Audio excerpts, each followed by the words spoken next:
Hi, my name is Tara, I'm Andrew. and this is an episode of Tangled Keys.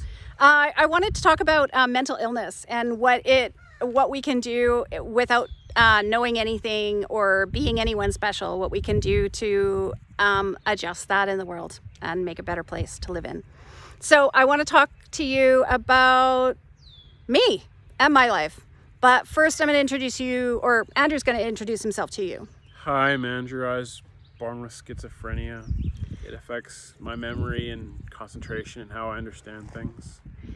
Andrew, do you have any memory of what it was like when you maybe before you were on medication?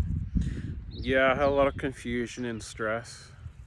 And do you remember what it was like? Like, did you, like, socially, do you have any memory of that?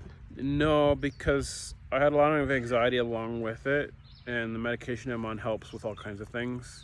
Like what? Like, what does it help you with? It helps me become more calm and slows if I have like a lot of thoughts, it'll slow them down so I make mistakes slower. Yeah. And so, what kind of mistakes do you think you would make? Well, I still make them, just slower. Just Like- it's a little more safer that way. Come on, tell So, like- me what the most recent mistake you've made is. Do you want to? You don't have to. You can tell me no. This is public, so you do not have to share your mistakes. We went to the recycle thing today, recycling like the dump or like the crown brick, and Tara needs containers for knickknacks and things like screws and bolts, and she wanted some containers. So I didn't realize this, but there are containers in our recycling that we're bringing to the dump. So that was a mistake. I didn't realize I could just look in our own recycling. That's a small thing, and we Yeah. all make those kinds of things. But when it comes down to a disability, that can sometimes affect how we relate to other people, and then also how others relate to us. So I remember meeting Andrew, and I think it's okay. Is it safe to say? Am I allowed to say whatever? Yeah. Okay, well, when I first met Andrew, I thought he was kind of awkward, and he was a little bit of a loner and just used to sit off to the side quite often and didn't have many friends, it seemed. And he also used to stare at me quite a lot, like just stare, like so stare, like without blinking kind of stare.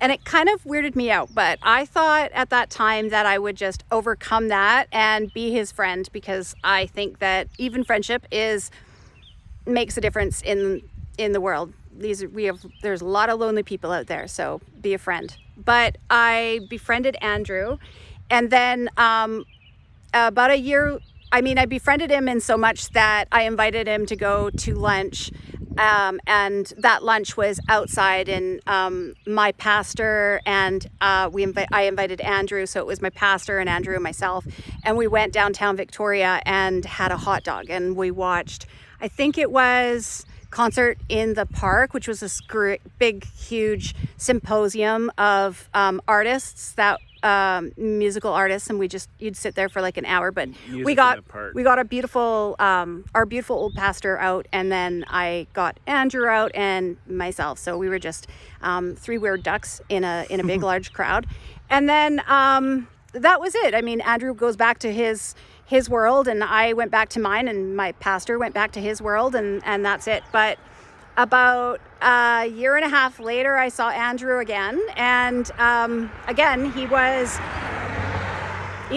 as far as I remember, Andrew, he was sitting a lot in the mall, just sitting there on a bench. I think I had seen him.